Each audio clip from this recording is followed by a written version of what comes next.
All Quiet on the Western Front, Chapter 10. We've landed a good job. 8 of us have been detailed to guard a village that has been evacuated because it had been under such heavy shelling.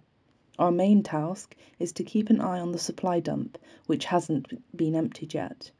We have to draw our own supplies from what's left there, and we are just the men for the job.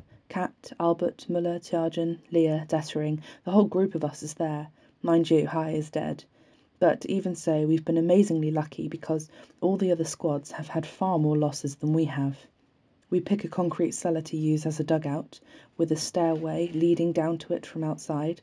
In addition, the entrance is protected by a separate concrete wall. Now we get really busy. This is a chance not only to stretch our legs, but also to give our souls a bit of breathing space, and we make the most of chances like this because our situation is so desperate for us to waste much time on sentiment. Sentimental thoughts are only possible as long as things are not absolutely awful, but we don't have any choice except to be pragmatic. So pragmatic, in fact, that I sometimes shudder when, just for a moment, an idea strays into my head from the old days before the war. But thoughts like that never stay with me for long. We have to take our situation as lightly as we can. That's why we seize every opportunity, and why terror finishes up a cheek-by-jowl with tomfoolery in stark juxtaposition and without any midway stage. We can't help it. We just throw ourselves into it. Here, too, we work like mad to create a paradise, needless to say, of guzzling and sleeping. First of all, we fit the place out with mattresses that we drag over from the houses. Even a soldier's bottom enjoys something soft to sit on for a change. The floor in the middle of the room is the only place we leave empty, and then we go and find ourselves bed covers and quilts. Wonderfully soft affairs. There's plenty of everything in the village, but Albert and I find a mahogany 4-poster that can be taken apart. It has a blue silk canopy and a lace coverlet. We sweat like pigs shifting it, but you just can't pass up a thing like that, when it is sure to be shot to bits in a day or so anyway. Kat and I go for a little patrol through the houses. In a very short time we have found a dozen eggs and a couple of pounds of fairly fresh butter. In one of the rooms there is a sudden loud noise, and an iron stove comes hurtling past us through the wall and then out through the opposite wall, a few feet from where we are. 2 holes. It's just from the house opposite, which has had a shell just hit it. Lucky again, grins Kat, and we carry on foraging. All of a sudden, we prick up our ears and then dash off, and within minutes of our standing in wide-eyed enchantment, there, running about in Little Pigsty, are 2 live piglets. We rub our eyes and then risk another cautious look, and they really are, and truly, still there. We grab hold of them, and there's no doubt about it. They are 2 genuine little pigs. They will make a magnificent meal. No more than a few dozen yards from our dugout there is a small house that we use to serve as officers' quarters, and in the kitchen is a massive cooking range with 2 gridiron pots, pans and kettles. It is all there, and there is even a shed full of ready chopped firewood, a regular Aladdin's cave. 2 men have been out since the morning in the fields looking for potatoes, carrots and peas. We are very particular, and we will have nothing to do with the canned stuff from the supply depot. We want fresh vegetables. There are already 2 cauliflowers in the pantry. The piglets have been slaughtered. Kat saw to that. We decide to have potato pancakes with the roast, but we can't find anything to grate the potatoes with. However, we soon find a way around it. With some nails we punch a good number of holes into tin lids, and, hey presto, they are graters. 3 men put on heavy-duty gloves to protect their fingers when they're grating. 2 more peel the potatoes, and we're well on our way. Kat takes charge of the piglets, the carrots, the peas and the cauliflower. He even makes a white sauce for the cauliflower. I cook the potato pancakes for a time. Within 10 minutes I've got the knack of tossing them so that when the pancakes have been cooked on one side they will fly up into the air and turn over so I can catch them again in the pan. The pigs are being roasted whole. Everything is arranged around them as if they were on an altar. Meanwhile, some visitors have arrived, a couple of WT operators, whom generously we invite to the meal. They sit in the living room where there is a piano. One plays and the other sings a folk song from Saxony. He sings it with great feeling, but with quite a strong regional accent. For all that, we are caught up by the mood, and we stand there by the stove, preparing all the good things. Gradually, We notice that we are coming in for a bit of a pasting. The observation balloons have spotted the smoke from our chimney, and we're coming under fire. It's those bloody daisy cutters, the little shells that will make a small hole and scatter fragments low and wide. The whistling gets closer and closer around us, but we can't possibly abandon the food. The bastards are getting our range. A few bits of shrapnel whiz through the kitchen window. The roasts are nearly ready, but cooking the potato pancakes is more of a problem. The impacts are so close together now that the shrapnel is hitting the wall of the house more and more often and coming in through the windows. Every time I hear the whistle of one of the things coming over, I duck down by the window wall with my frying pan and the pancakes, and then I straighten up again and carry on cooking. The soldiers from Saxony stop playing, a bit of shrapnel has hit the piano, and we were pretty well ready too, and we arrange our withdrawal. After the next impact, 2 men sprint the 50-odd yards to the dugout with the saucepans full of vegetables. We watch them disappear. Another shot, everyone ducks, and then 2 men trot off, each with a pot of excellent coffee, and reach the dugout before the next shell lands. Kat and Albert grab the pièce de résistance, the big dish with the piglets, now roasted and golden brown, and there is a howling noise, and they bob down briefly, and then tear across the 50 yards of open ground. I cook 4 last potato pancakes. I have to take cover twice while I'm doing so, but it does mean that another 4 pancakes for us after all, and it's my favourite food. Then I grab the plate with the great pile of pancakes and press myself against the door of the house. There is a hiss, a crash, and I dash out, clutching the plate to my chest with both hands. I am nearly there when there is a whistling noise and it's getting louder, so I leap up like a deer, skid around the concrete wall while shrapnel pounds against it, and fall flat down on the steps into the cellar. My elbows are skinned, but I haven't lost a single pancake, and I didn't even upset the plate. We start the meal at 2.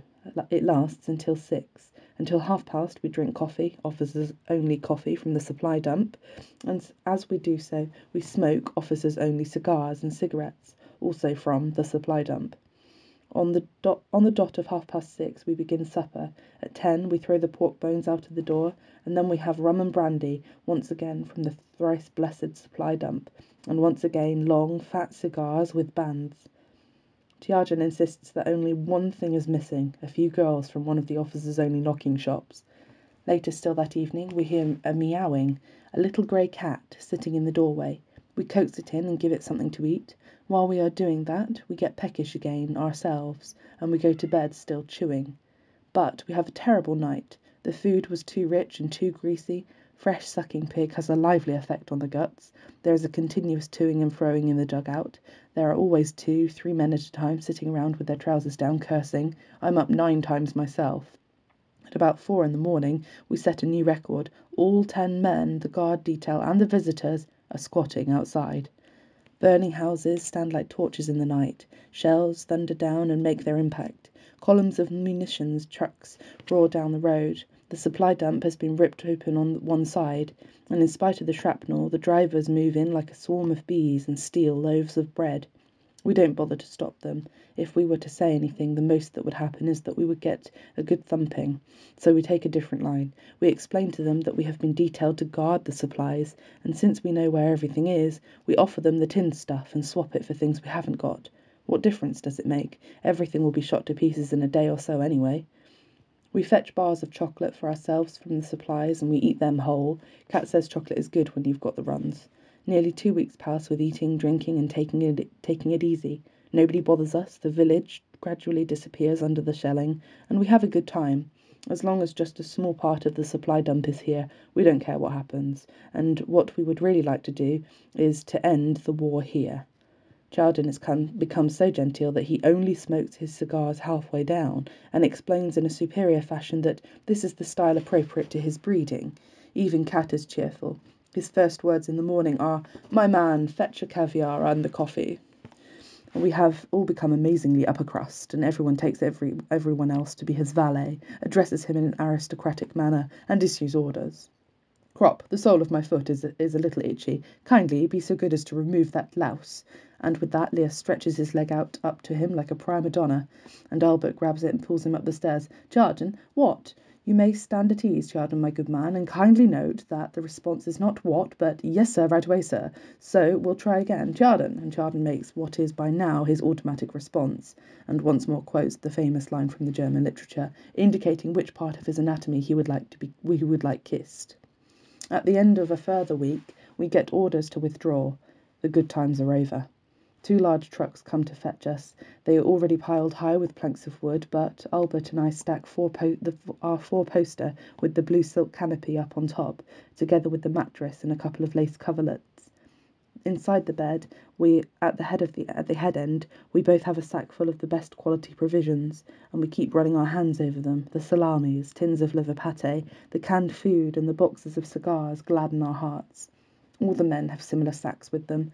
In addition to this, Crop and I have salvaged 2 red plush armchairs. They are on the bed, and we lounge in them as if we were in a box at the theatre.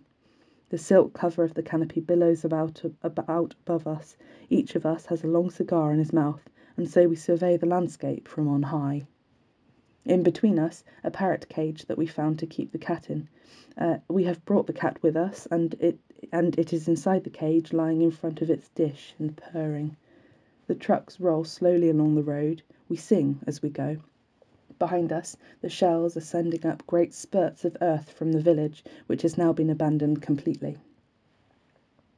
A few days later, we are sent out to evacuate a district. On the way, we meet the escaping locals who have been ordered to leave. They are carting their bits and pieces away with them on barrows, in a pram, and on their backs. Their figures are bowed, and their faces full of misery, despair, haste, and resignation. The children hold on to their mother's hands, and sometimes an older girl will be looking after the smaller ones as they stumble forwards, forever turning to look behind them. A few of them are carrying pitiful little dolls, and they pass us by in silence. We are still in marching order because the French are not likely to shell a village when their people are still there. But a few minutes later, there is a screeching in the air. The earth shudders, men scream out. A shell has smashed into our rear guard, and we dive apart and throw ourselves on the ground.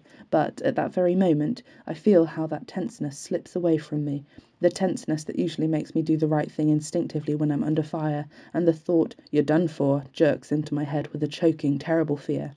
At the next minute, a blow like a whiplash cuts across my left leg. I hear Albert scream. He was right by my side. "Get up, Albert, run!" I shout, because we are lying without any cover in the open. He stumbles to his feet and runs, and I stay at his side. We have to get over a hedge. It's taller than we are, and Crop grabs hold of one of the branches. I get him by the leg, and he screams, but I have to give enough leverage, and he hurtles over. In one movement, I get over after him and land in a pond behind the hedge.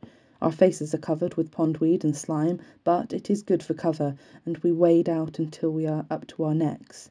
When a shell comes howling across, we duck our heads under the water. After we have done that about a dozen times, I've had enough, and Albert groans, "Let's move, otherwise I'll fall over and drown." "Where did you get it?" I ask. "In the knee, I think." "Can you walk?" "I think so." "Right, let's go." We make it to the ditch by the side of the road and run along, bent double. The gunfire follows us. The road leads to the ammunition dump. If that goes up, nobody will even know one of our buttons afterwards. So we change our plans and set off at an angle across the country. Albert slows down. "Run on, I'll catch you up," he says, and throws himself on the ground. I pull him up by the arm and give him a shake. "Get up, Albert. If you lie down now, you'll never be able to move again. Come on, I'll prop you up." At last we reach a small dugout, and Crop throws himself down, and I bandage him. The wound is just above the knee, and then I look at myself. My trousers have blood on them, and so does my arm. Albert ties his field dressings around the wounds. He is already unable to move his leg, and we are both amazed at how we have managed to get this far at all. It's only fear that did it. We would still have run for it if our feet had been shot away. We'd have run on the stumps.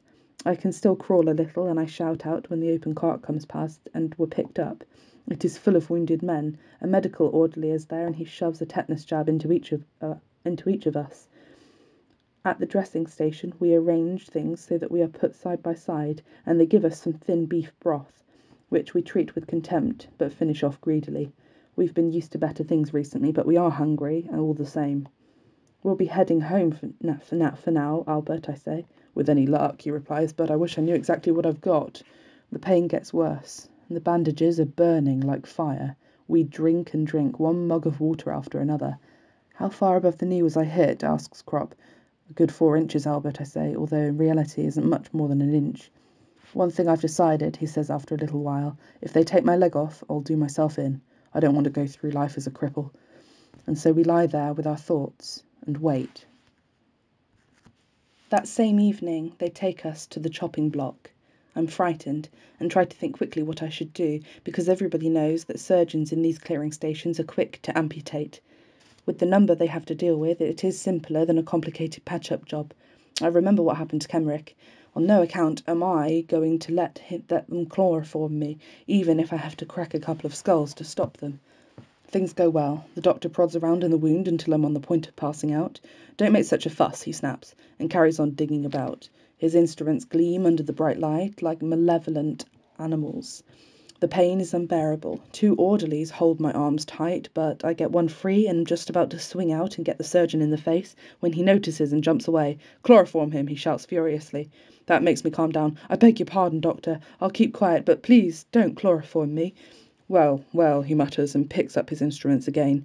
He's blonde, 30 at the most, with fraternity duelling scars on his face, repulsive gold-rimmed glasses. I can see that he's messing about with me now, because he is just poking around in the wound and peering at me over his glasses from time to time. I squeeze, and the hand grips as tightly as I can, but I'd rather die than let him hear another peep out of me. He has fished out a slither of metal and chucks it across to me. He seems to be satisfied with my behaviour, because he now puts my leg carefully in splints and tells me it's off home tomorrow for you, and they put the leg in plaster. When I'm back with Crop, I tell him that it looks as if there'll be a hospital train tomorrow. We'll have to get a word with the medical duty sergeant so that we can stay together, Albert. With a few well-chosen words, I manage to slip the sergeant a couple of my high-quality cigars. He sniffs one and asks, "Got any more of these?" "A good handful of them," I tell him, "and my pal over there," pointing at Crop, "has some as well. We would be very pleased to pass them over to you tomorrow, out of the window of the hospital train." He cottons on, of course, and has another sniff and says, "Done." We don't get a moment's sleep during the night. 7 men die in our room. One of them sings snatches of hymns in a high-strained tenor for an hour until it gives way into the death rattle. Another gets out of bed and crawls to the window. He is found lying in front of it, as if he wanted to look out for the last time. We are lying on our stretchers at the station, and we are waiting for the train. It's raining, and the station hasn't any roof. Our blankets are thin. We've already been waiting for 2 hours. The sergeant looks after us like a mother. Although I'm feeling very ill and I don't stop concentrating on our plan, I let him see the packet of cigars as if by accident and give him one as an advance payment. For that the sergeant gets a tarpaulin and puts it over us. "Bloody hell, Albert," I remind him, "that 4-poster, and the cat, and the armchairs," he adds. Yes, the red plush armchairs. And we sat on those chairs in the evening like kings, and we had the bright idea of renting them out afterwards by the hour. 1 hour, 1 cigarette, and we'd have had a good life and a good business. "Albert," something else occurs to me, "what about those sacks of food?" And we become melancholy. We have done with those things. If the train were to go a day later, I'm sure Cat would have found us and brought us our gear. It's a bloody nuisance. We've got gruel in our bellies, thin clearing station grub, and in those sacks of ours are tins of ham. But we are so weak that we can't get worked up about it. The stretchers are soaking wet when the train arrives later that morning. The sergeant arranges for us to be in the same carriage. There are lots of Red Cross nurses. Crop is put into a lower berth, and they lift me to get out into the bed above him. "For Christ's sake," I blurt out suddenly. "What's the matter?" asks the nurse. I have another look at the bed, and it has been made up with snowy white linen, unimaginably clean, with the creases where it had been ironed. But my shirt hasn't been washed for 6 weeks, and it's filthy. "Can't you manage to get in by yourself?" asks the nurse anxiously. "I can manage that," I say, sweating, "but please can't you take those bedclothes away first?" "Whatever for?" I feel as filthy as a pig, and I'm supposed to get into a bed like that. It'll get... I pause. "A bit dirty?" she asks encouragingly. "That won't hurt. We'll just wash it again afterwards." "No, it's not just that," I say in confusion. This sudden confrontation with the civilised world is too much for me. "If you can be out there in the trenches, surely we can wash a bedsheet or two," she goes on. I looked at her, and she looks crisply turned out and young, well scrubbed and genteel, like everything else on this train. It's hard to believe that it isn't intended for officers only, and it makes you feel uncomfortable and even a bit threatened. But the wretched woman behaves like a member of the Inquisition and forces me to say it out loud. It's just... And I stop again. Surely she must know what I mean. What else is wrong? And in the end I positively shout out, "It's because of the lice!" And she laughs. Well, they have to get a good time occasionally too. And then I don't care anymore, and I scramble into bed and get under the covers. I feel a hand on the bed cover, the sergeant. He clears off with the cigars. An hour later we notice that the train is moving. I wake up in the night. Crop is restless too. The train is rolling quietly over the rails. It is still all too much to take in. A bed, a train, going home. I whisper, "Albert." "Yes?" "Any idea where the lavatory is?" "I think it's the door over there on the right." "I'll have a look." It's dark. I grope for the edge of the bed so I can slide down carefully, but I miss my footing and slip. Plaster cast doesn't give me any support, and with a crash I'm lying on the floor. "Damn!" I say. "Did you hit anything?" asks Crop. "I should think you could have heard that," I grumble. "My head." At the back of the carriage a door opens, and a nurse comes in with a lamp and sees me. He fell out of bed. She takes my pulse and feels my forehead. "But you don't seem to be feverish." "No," I admit. "Were you dreaming?" "Something like that," I reply, avoiding the issue. Here we go again with the questions. She looks at me with her clear eyes, and she is so clean and delightful that it is even more difficult for me to tell her what I need. I'm helped back up into bed, and that's good. And she has gone, and I have to have another try at getting down. If she were an old woman it would be easier to say what the matter is, but she is so young, 25 at the most, and it's no good, I can't tell her. And then Albert comes to the rescue. He's not embarrassed in any way. He isn't the one with the problem. He calls out to the nurse. "Nurse, he wanted..." But even Albert doesn't know how to put it properly and decently. Out of the front you can express it with a single verb, but here, to a lady, like this. And then suddenly he remembers his school days, and he continues smoothly, "He wanted to leave the room, nurse." "Oh, I see," says the nurse, "but he doesn't have to get out of bed for that, with a leg in plaster." And she turns to me and asks, "What is it that you need then?" And I'm absolutely mortified by this new twist, because I haven't the slightest idea what the technical terms are for these functions. The nurse helps me out. "A big job or a little one?" Oh my God, I'm sweating like a pig, and answer in embarrassment, "Well, just a little one." Anyway, it does the trick. I get a bottle. And a few hours later I'm no longer the only one. By morning we're all used to it and ask for what we want without a second thought. The train goes slowly. From time to time it stops, so that the dead can be taken off. It stops a lot. Albert is a bit feverish. I'm feeling wretched because of the pain, but what is worse is the fact that there are probably lice underneath the plaster cast. It itches horribly and I can't scratch it.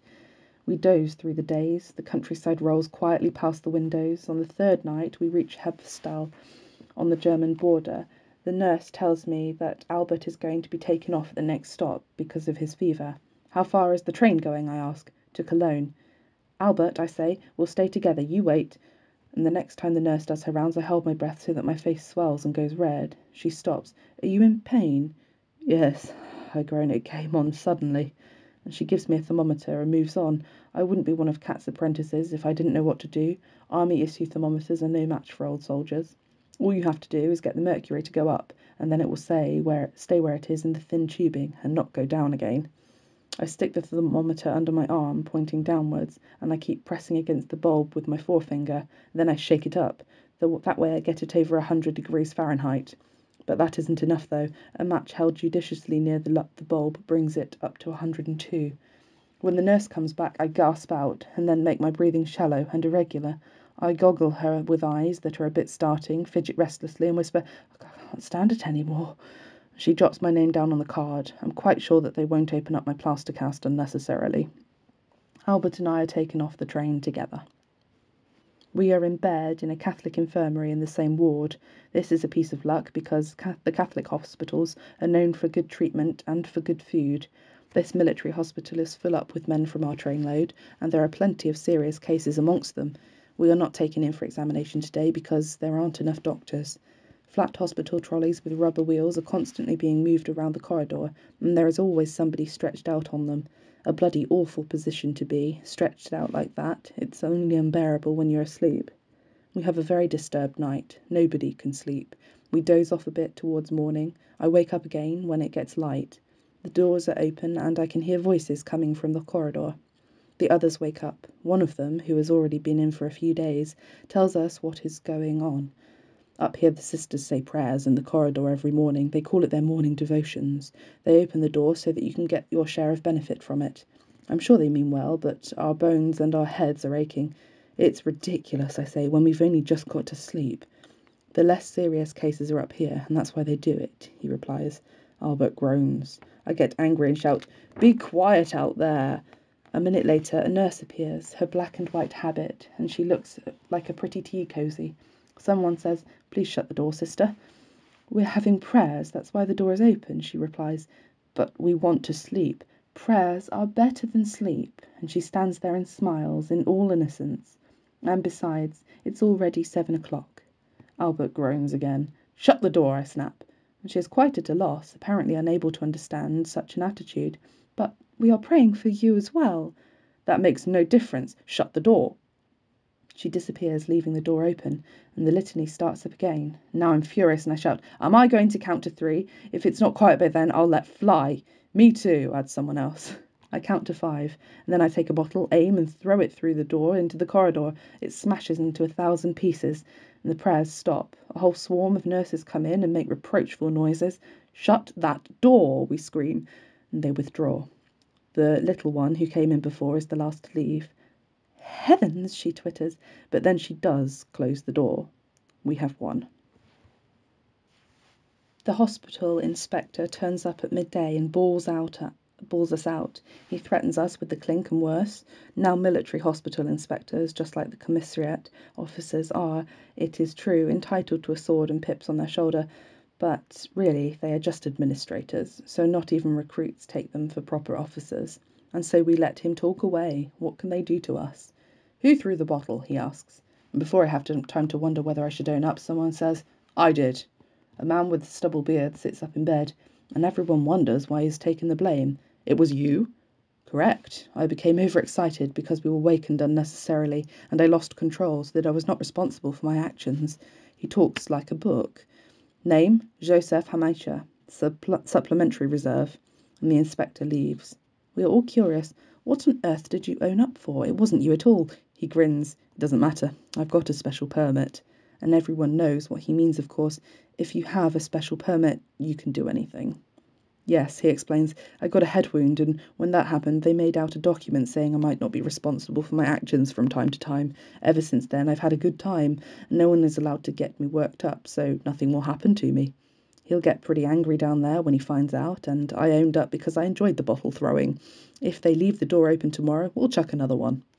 We couldn't be happier. As long as we've got Joseph Hamaitsha, we can try anything on. And the silent, flat hospital trolleys come to fetch us. Our bandages are stuck. We bellow like cattle. There are 8 men in our room. Peter, who has black curly hair, is the one with the most serious wound, a lung injury with complications. Franz Wuster, next to him, has a bullet round his arm, which did not look too bad at first, but during the third night he calls out to us to ring for help because he thinks that he's begun to hemorrhage. I ring violently, and the night sisters don't come. Earlier in the evening we were all pretty demanding of her, because of our dressings had all had to be changed, and so we were suffering. One of us wanted his leg put this way, another of us wanted it that way, a third wanted some water, and the fourth needed his pillow plumped up. Eventually the fat old nurse had grumbled crossly and closed the doors on us, and now she probably suspects that it will be the same sort of thing because she doesn't come. We wait, and then Franz says, "Ring again." I do it, and there is still no sign of her. There is only the one ward sister on our wing at night, and perhaps she is busy in one of the other rooms. "Are you sure you are bleeding, Franz?" I ask. "If not, they'll be down on us like a ton of bricks again." "It's wet. Can't anyone put the light on?" "We can't manage that either. The switch is by the door, and nobody can get out of bed." I press the bell until I can't feel my thumb anymore. Maybe the nurse has nodded off, and they really have a lot to do, and they are all overworked, even during the day, and they have all those prayers to say. "Should we chuck a few bottles?" asks Joseph Hamashta, the one with the special permit. She's even less likely to hear that than the bell. At last the door opens. The old girl appears, looking sulky, and when she sees what is up with Franz, she gets a move on and shouts at us, "Why didn't any of you call me? We did ring, none of us can walk." He has lost a lot of blood and is bandaged up. In the morning we notice how his face has become sharper and more yellow, whilst last night he still looked almost healthy. A nurse comes round more often now. We often get a volunteer auxiliary nurses from the Red Cross, and they are well-meaning, but they can be a bit on the clumsy side.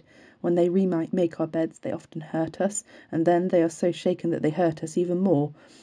The nuns are more reliable. They know how to get hold of us, but we would really prefer them to be more cheerful. Some of them do have a good sense of humour, it's true, and those are great. And there is no one who wouldn't do anything in the world for Sister Tina, a wonderful nurse who cheers up the whole wing, even when we can only see her from a distance. And there are a few more like her, and we would go through hell and high water for them. We really can't complain. You get treated like a civilian by the nuns here. On the other hand, when you think of the garrison hospitals, then you really start to worry.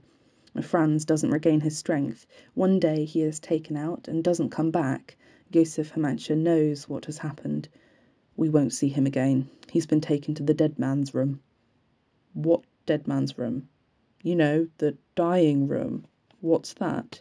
The small room at the corner of this wing. Anybody who's about to snuff it gets taken there. There are 2 beds. It's called the dying room, all over the hospital.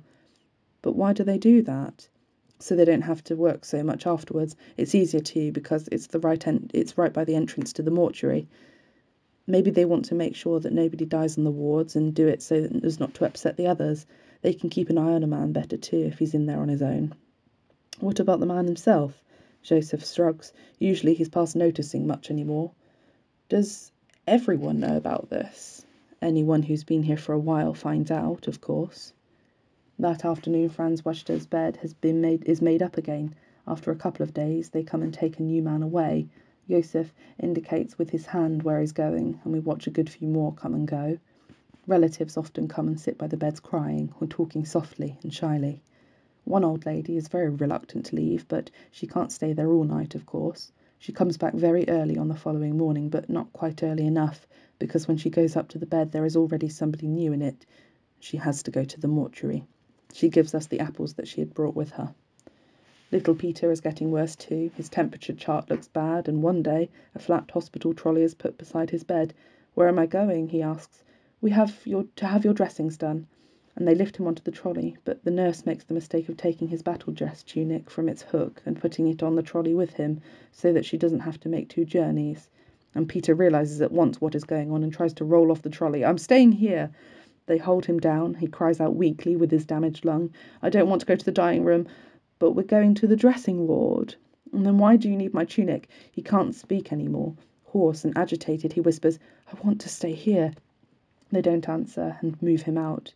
By the door he tries to sit up. His head of black curls is bobbing and his eyes are full of tears. "I'll be back! I'll be back!" he shouts. The door closes and we're all rather worked up, but nobody says anything. Eventually Josef says, "Plenty of them have said that, but once you are in there, you never last." They operate on me, and I puke for 2 whole days. My bones don't seem to want to knit properly, says the doctor's clerk. There is another man whose bones grow together badly, and he has to have them broken again. It's all pretty wretched. Our last additions include 2 recruits who have had flat feet. When he is doing his rounds, the chief surgeon finds this out and stops, delighted. "We'll get rid of that problem," he tells them. "We'll just do a little operation and you'll both have healthy feet. Take their names, nurse." Once he's left, Josef, who knows everything, gives them a warning. "Whatever you do, do not let them operate on you. That business is the old man's medical hobby horse. He's dead keen on anyone he can get hold of to work on. He'll operate on you for flat feet, sure enough, and when he's finished you won't have flat feet anymore. Instead you'll have club feet, and you'll be on crutches for the rest of your days." "What can we do?" asks one of them. "Just say no. You're here to have your bullet wounds treated, not your flat feet. Think about it. Now you can still walk, but just let the old man get you under the knife and you'll be cripples. He's after guinea pigs for his experiments, and the war is a good time for him, just like it is for all the doctors. Have a look around the wards downstairs. There are at least a dozen men hobbling about after he's operated on them. A good few of them have been here since 1914 or 15, for years. Not a single one of them can walk better than he could before, and for nearly all of them it's worse. Most of them have to have their legs in plaster, and every 6 months he catches up with them and breaks the bones again, and every time that's supposed to do the trick. You be careful, he's not allowed to do it if you refuse.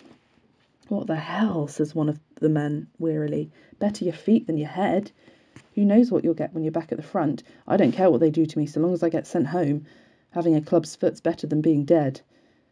The other one, a young man like us, doesn't want to. The next morning the old man has brought them down and argues with them and bullies them for so long that they both agree after all.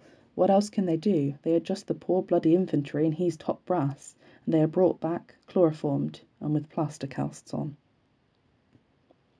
Albert is in a bad way. They take him away and amputate. The whole leg from the upper thigh downwards is taken off. Now he hardly ever speaks. Once he says that he will shoot himself the minute he can lay hands on a revolver. A new hospital transport train arrives. Our room gets 2 blinded soldiers. One of them is very young, a musician. The nurse never used knives when they feed him. He's already grabbed one once out of the nurse's hand. In spite of these precautions, something still happens. The sister, who is feeding him on one evening, is called away and leaves the plate and the fork on the side table while she is gone. He gropes across for the fork, gets hold of it and rams it with all his force into his chest, and then grabs a shoe and hammers on the shaft as hard as he can. We shout for help, and it takes 3 men to get the fork out. The blunt prongs have gone in a long way, and he swears at us all night so that none of us can sleep. In the morning he has a screaming fit. Again, there are empty beds. One day follows another, days filled with pain and fear, with groans and with the death rattle.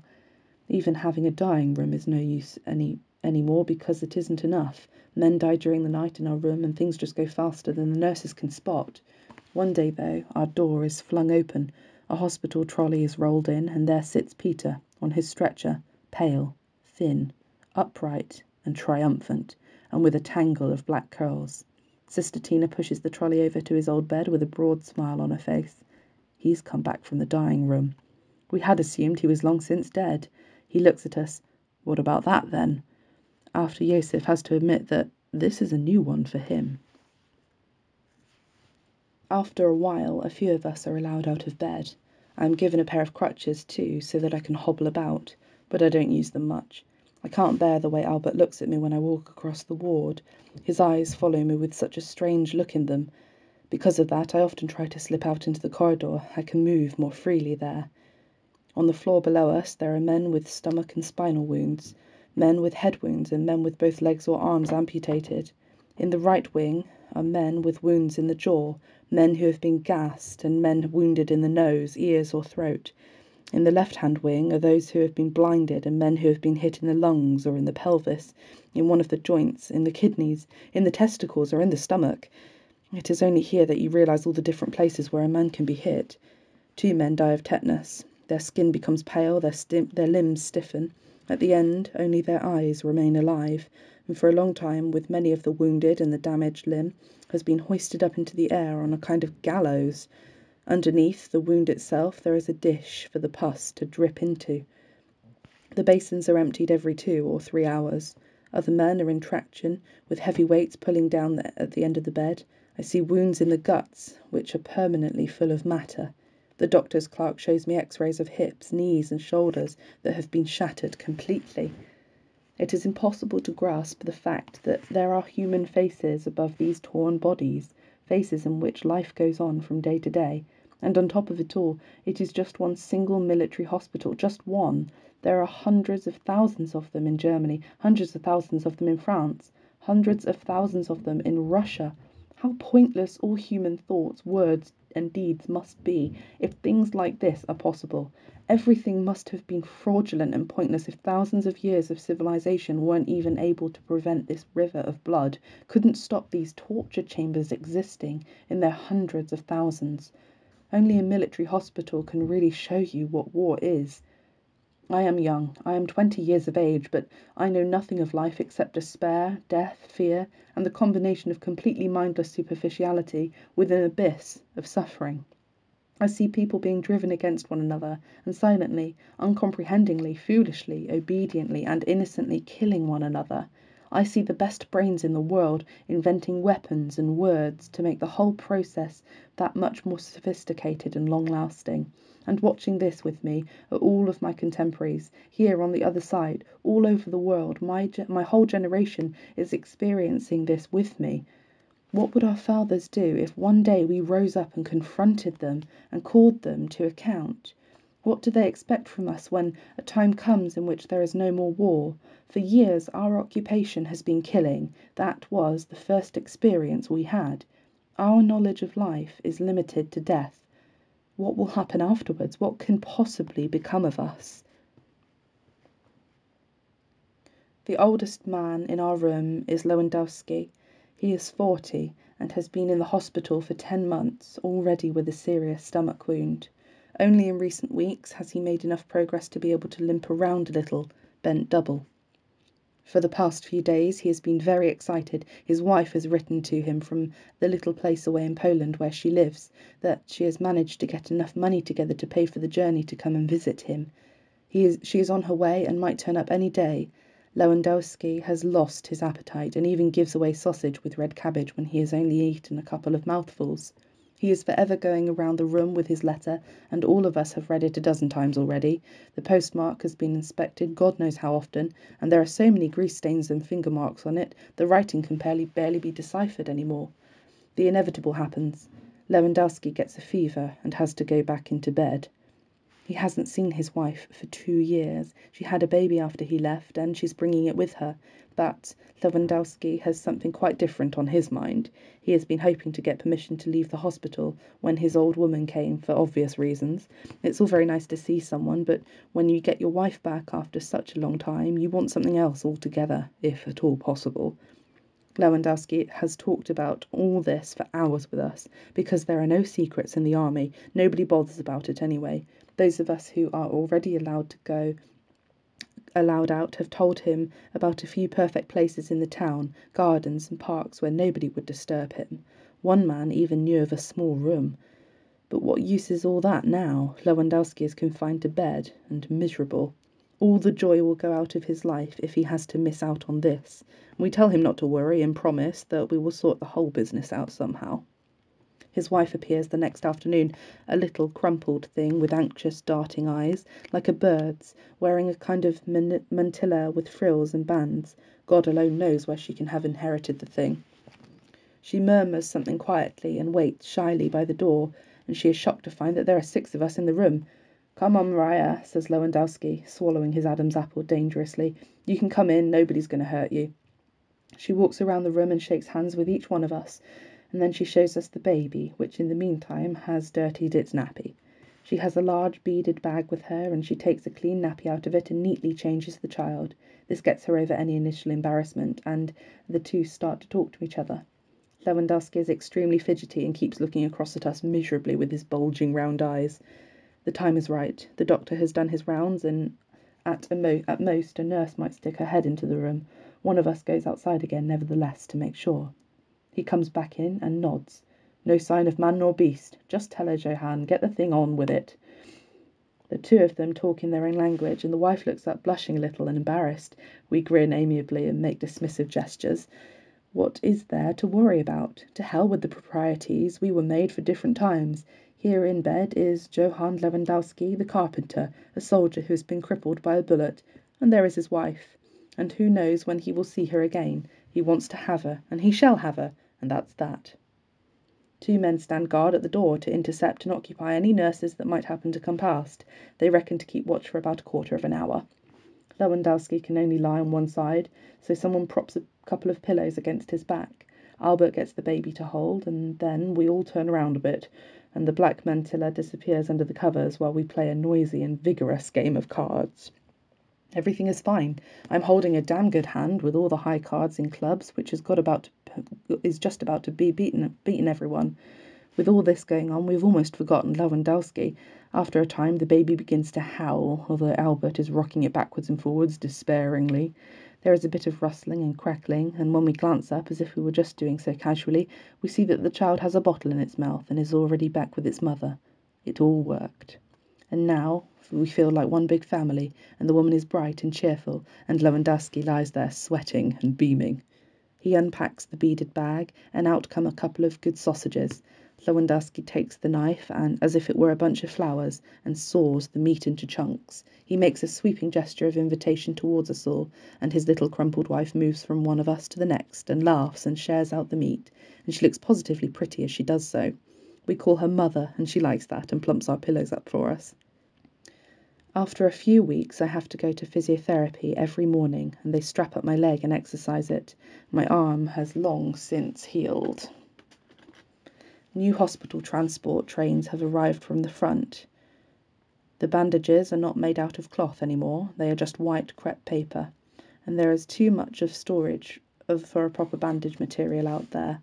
Albert's stump heals well, the wound has practically closed. In a few weeks' time he will be sent to be fitted for an artificial leg. He still doesn't talk a lot, he's much more serious than he was before. Often he breaks off mid-conversation and just stares into the distance. If he hadn't been with the rest of us, he'd have put an end to it long ago. But now he is over the worst. Sometimes he even watches while we play cards. I am given a convalescent leave. My mother doesn't want to let me go again. She is so weak, and it is all even worse than the last time. And when I'm recalled by my regiment, I go back to the front. Leaving my friend, Albert Kropp, is hard, but in the army you get used to things like that.